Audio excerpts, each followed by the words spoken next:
Good morning, class of 2013. I will not be the kind of speaker who says, I can't hear you. And I never like those speakers. Good morning, relatives, friends, and faculty. About 6 months ago, I got a message that Middlebury's president, Ronald Leibowitz, was looking for me. My first thought, as is often my first thought when someone is looking for me, was that I should hide. But a quick Wikipedia search revealed that President Leibowitz is already well into his 50s. Now,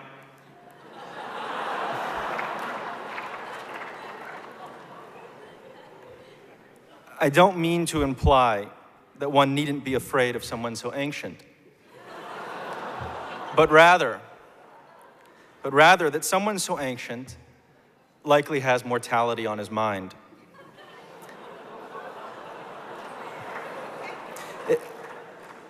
If these were the Middle Ages, he would almost certainly be dead already.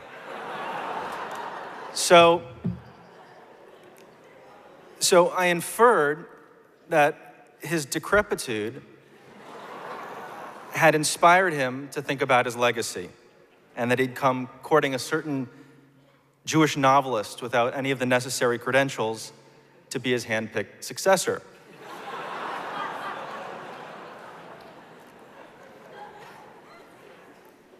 I bought a Middlebury sweatshirt.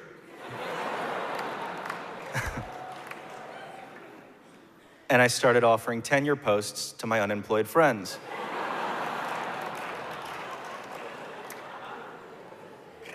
But when I called President Leibowitz back to discuss some redecorating ideas for the office he's keeping warm for me,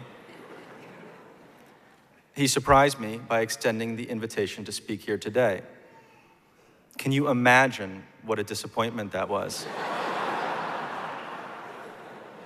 Now, a moment of seriousness, short of winning a Nobel Prize, or a Pulitzer Prize, or a National Book Award, or a MacArthur Fellowship, or being given the key to a major city, or getting one of those things that the actual president puts around your neck, I couldn't be more honored than I am right now.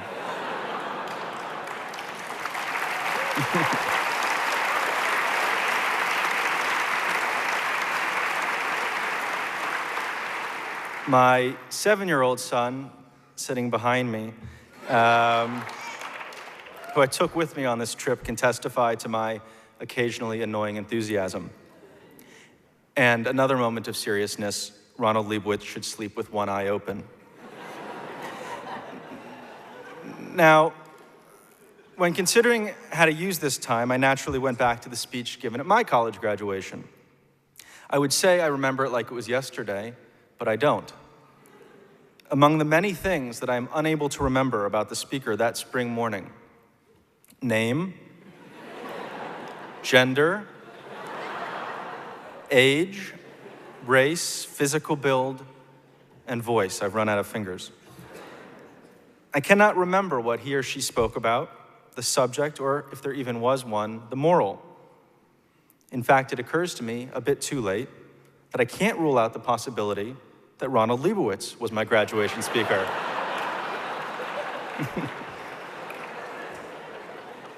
And thus ends the portion of my speech in which I make Ronald Leibowitz jokes.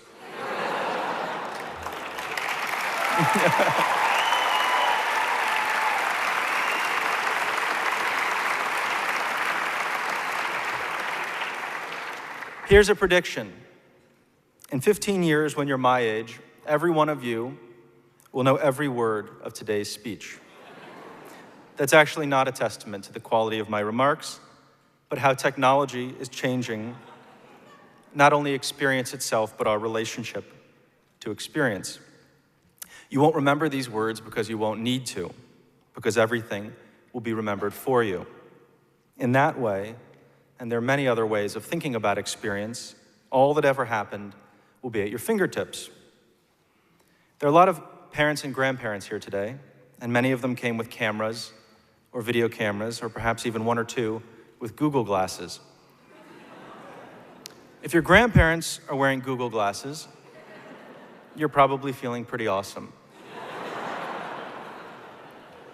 If your parents are, you're probably ready to strike a match like one of those self-immolating Buddhists protesting the Vietnam War. This, in a nutshell, is the difference between grandparents and parents. Whatever their relationship and whatever their devices, let's call these gadget-carrying people archivists. And the rest, whom we will call eyewitnesses, came with no such devices and will leave with nothing physically recorded. Like most families, mine is comprised of both archivists and eyewitnesses. To my knowledge, my father has not taken a single photograph in his life. And I never saw my mother's face until I entered puberty and was too gross to be photographed. We tend to think of things as if the archivists and the eyewitnesses will have roughly the same experience of today, but that the archivists will have the added bonus of pictures, videos, and so on, which they will be able to cherish and share, that they will have more. But is this so? In a recent study, 2 groups were presented with the same text, but one had the addition of educationally relevant hyperlinks. The readers who lacked the hyperlinks had substantially better recall and were far less likely to report being confused by the text. The results held even for those people who didn't click the links. The mere option to grab this extra and relevant information harms our brain's ability to understand and to remember. Imagine how much more true this is with all of the distractions that aren't designed to be relevant. Those of you taking pictures on your phones, and we're now on the cusp of the majority of all photos being taken on phones, are also contending with incoming calls, text messages, and emails, Facebook and Vine and Twitter, not to mention the ability to get a quick answer to an important or unimportant question. The more the camera can do, the less possible being present becomes. Clearly, some photographs can have tremendous value. Those that have the ability to draw us into the experience. These, I believe, are usually taken by photographers who manage to use the camera to heighten their own presence in a situation. On the other hand, a cell phone photo of someone crossing a stage is a meaningful symbol of the graduate's achievement and the photographer's pride and support, but it cannot capture the experience of the day. And more, it detracts from the experience of the day. Just as one cannot capture a visual experience without a camera, one cannot fully capture an emotional experience with a camera. We understand and remember less information from a hyperlinked text, and we experience less emotional depth from a hyperlinked life. Humans have the ability to do many things at once, but we don't have the ability to do many things at once as well as we do one thing at a time. We know that texting while driving is more dangerous than driving drunk. You won't risk killing anyone if you use your phone while eating a meal or having a conversation or attending a graduation, which means you will allow yourself to be even more distracted than when driving. Everyone wants his parents or friends or partners' undivided attention, even if many of us, especially children, are getting used to far less. That's very sad, at least. But perhaps the person who has the most to lose is the one who is elsewhere. It seems obvious that the eyewitnesses whose hands are empty of mediation and distraction and who have no need to search for the best shot or make sure their camera has enough battery power and so on are more fully present. But isn't it possible that they will also have more valuable memories of today? Clearly not more memories and not more precise memories, but better ones. They won't take the form of recorded images and they won't be posted and available for online networks to like, but they'll be intimate impressions, deep and changing feelings. And those require not only presence, but room. Wallace Stevens wrote that death is the mother of beauty. As he saw things, it's the inevitability of an end that makes life capable of such heights. If we never died, the preciousness of our lives would die. Perhaps we could transpose his quip to forgetting is the mother of feeling. If a memory can be retained forever, captured in a string of ones and zeros, hovering above in an always accessible cloud, it doesn't move us. It's only the memory on its way to being forgotten, the human effort to hold on to our experience, that is sweet The brain that remembers is not the brain that recorded the experience. In order for the old event to make sense in the current brain, the memory has to be a living thing. Human memory is in a constant state of renewal, perpetually becoming our own. A single computer can remember more than every human on the planet put together, but no computer can remember something by heart. So when we rely on computers to be our memories, we are ceding living memory for static memory, intimacy for information. We are forfeiting our hearts. I'm convinced that novels are the most intimate art form, capable of inspiring the deepest emotional experience. This is largely because of how much room they allow for the reader to personalize them. When a tree is in a film, everyone in the theater sees the same tree.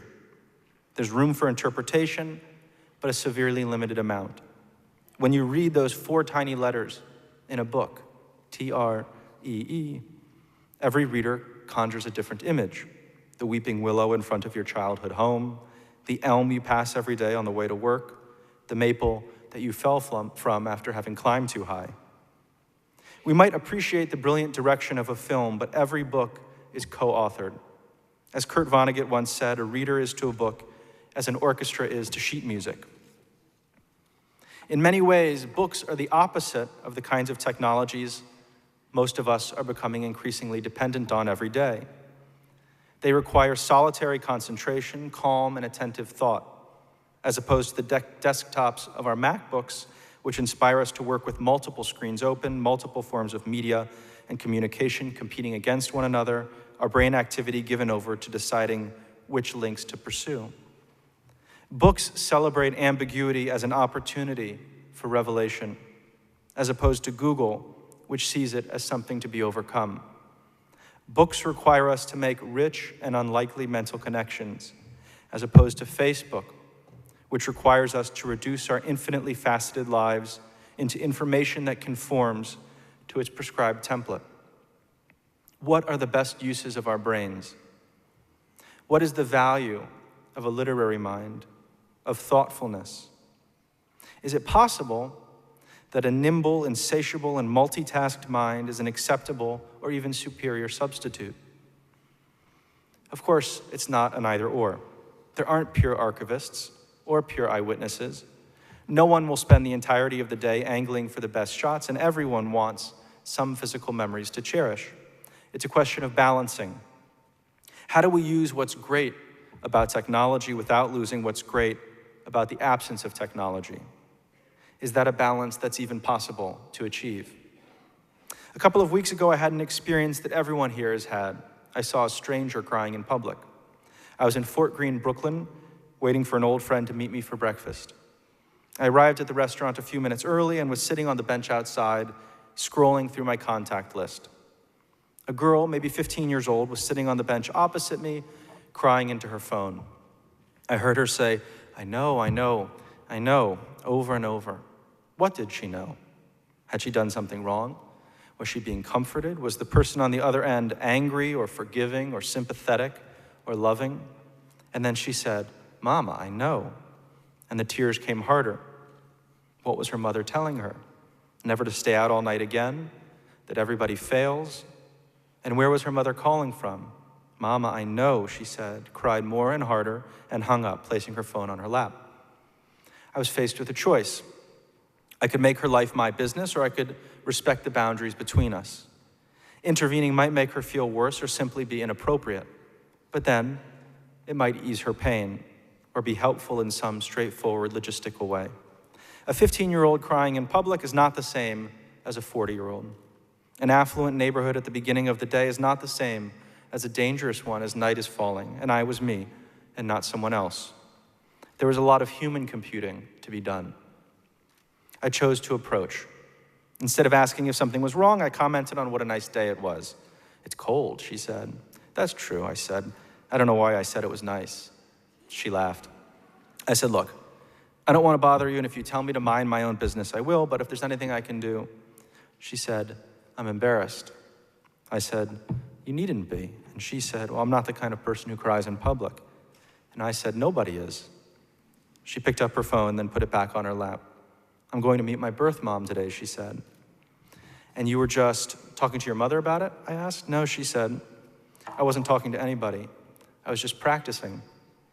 Practicing what? She said, I haven't told her that I'm going. I was practicing telling her. I pushed a bit further, sensing she was making room for me to. Well, you kept saying, I know, I know. What was that an imagined response to? She said, I imagined my mom was telling me she loves me. No, she didn't say that. In fact, none of that happened. I chose not to approach. I decided it would be an unwanted intrusion and possibly even exacerbate her sadness, so I kept a quiet, distanced eye on her. I didn't know what I was doing exactly, waiting to see if she had somewhere to go, if she might hurt herself. I felt, ridiculously, that I was protecting her. After a few minutes, a car rolled up and a woman, presumably her mother, opened the passenger door of the driver's seat, from the driver's seat. Come, baby, she said, and the girl went, and as she passed me, she said, take care. No, she didn't say that. None of that happened either. It's harder to intervene than not to, but it's vastly harder to choose to do either than to retreat into the scrolling names of one's contact list or whatever one's favorite eye distraction happens to be. Technology celebrates connectedness, but it encourages retreat. I might have ignored the crying stranger, even if I didn't have a phone. Ignoring people is as old as empathizing with them. The phone didn't make me avoid the human connection, but it did make ignoring her easier and more likely by comfortably encouraging me to forget my choice to do so. It did this in the moment, in much the same way a book or magazine might have, by offering a shell into which I could hide, but in a far more distressing way, it's also been doing it for years. The flow of water carves a rock, a little bit at a time, and our personhood is carved too, by the flow of our habits. Psychologists who study empathy and compassion are finding that these higher emotions are born from neural processes that are inherently slow. Unlike our almost instantaneous responses to physical pain, it takes time for the brain to understand and feel the psychological and moral dimensions of a situation. Simply put, the more distracted we become and the more emphasis we put on speed at the expense of depth, the less able we are to care. So much of technology began as a diminished substitute for an impossible activity. We couldn't always see one another face to face, so the telephone made it possible to keep in touch at a distance. One is not always at home, so the answering machine made a message possible without the person being near his phone. Online communication originated as a substitute for telephonic communication, which was considered, for whatever reason, too burdensome or inconvenient. And then texting, which was even easier and faster, and then IM. These inventions were not created to be improvements upon the face-to-face, but a declension of acceptable, if diminished, substitutes for it. But then a funny thing happened. We began to prefer the diminished substitutes. It's easier, after all, to make a phone call than to schlep to see someone in person. It's logistically easier and it's socially easier, as calls never last that long and one is able to do other things when speaking on the phone, and there's no facial expressions or hand gestures to reveal or complicate meaning. So we began calling people that we could have easily met, and now we call people from rooms away. Leaving a message on someone's machine is easier than having a phone conversation. You can say what you need to say without a response. Bad news is easier to leave. It's easier to check in without becoming entangled. So we began calling when we knew no one would pick up. But shooting off an email is easier than leaving a message because one can further hide behind the absence of vocal inflection. And of course, there's no chance of accidentally catching someone. But a text is even easier, as the expectation for articulateness is further reduced and another shell is offered to hide in. Each step forward in technological communication has made things more convenient.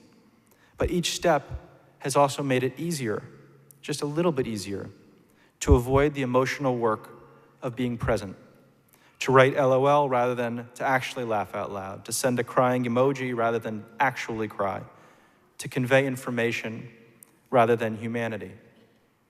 It's never been easier to say nothing. The problem with accepting and with preferring diminished substitutes is that over time, we too become diminished substitutes for our fully human selves. It's easier to friend someone than to be someone's friend. It's easier to like things than to love them. It's easier to say nothing. But people who become used to saying nothing become used to being nobody. Like many of you, I've been concerned that phones and the internet have, in subtle ways, made life less rich, provided bright pleasures at the expense of deep ones, have distracted me, made concentration more difficult, led me to be elsewhere far too often. I've often found myself checking email while giving my kids a bath, jumping over to the internet when a sentence or idea doesn't come effortlessly, searching for shade on a beautiful spring day so I can see the screen of my phone. Have you? Have you found yourself putting loved ones on hold so you could click over to a call from an unidentified number? Have you found yourself conflating aloneness with loneliness? Have you found your relationship to distraction reversing? What was once a frustration is now sought.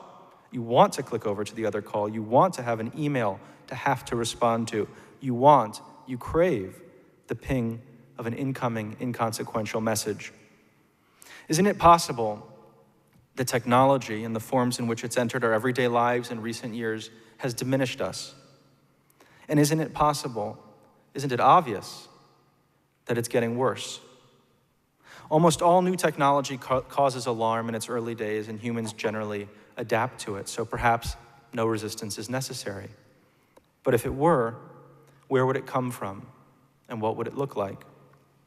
With each generation, it becomes harder to imagine a future that resembles the present.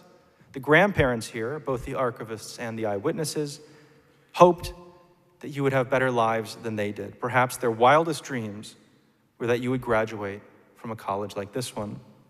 If you think about your grandchildren, with an acknowledgement that the rate of technological change is parabolic, it can feel foolish even to try to imagine what their lives will be like. What futures would you dismiss out of hand? That they'll vacation on the moon? That their clothes will be fabricated every morning on 3D printers? That they'll communicate without speaking or moving? Only someone with no imagination and no grounding in reality would deny the possibility that your grandchildren will live forever. It's possible that many sitting here today will never die. Would that be a good balance of technology and the absence of technology? Let's make the safe assumption that all of us will die. Let's assume that we have a finite amount of time to learn who we are and to be those people, to make our marks on the world, to help others, to find and create the beauty that a finite existence allows for. If that's the case, then nothing is more valuable than our moments of life. We often use technology to save time, but increasingly it either takes the saved time along with it or makes that saved time less present, less intimate, and less rich. I worry that the closer the world gets to our fingertips, the further it gets from our hearts. It's not an either-or, but a question of balance that our lives, alone and together, depend on. One day, nanomachines will detect weaknesses in our hearts long before any symptoms would bring us to a doctor. And other nanomachines will repair our hearts without our feeling any pain, losing any time, or spending any money. But it will only feel like a miracle if we are still capable of feeling miracles, which is to say, if our hearts are worth saving. Most of the time, most people aren't crying in public, but everyone is always in need of something that another person can give, be it undivided attention, a kind word, or deep empathy. There's no better use of one's life than to respond to those needs. There are as many ways to do this as there are kinds of loneliness, but all of them require presence. All of them require a will to do the necessary hard work of human computing, of making the choice to engage, of struggling for language, of risking getting it wrong, of discarding shells and making the empathic leap. This is the work of being human. It can be messy and painful and almost impossibly difficult, but it is not something that we give. It is what we get in exchange for having to die. And it is beautiful. Thank you.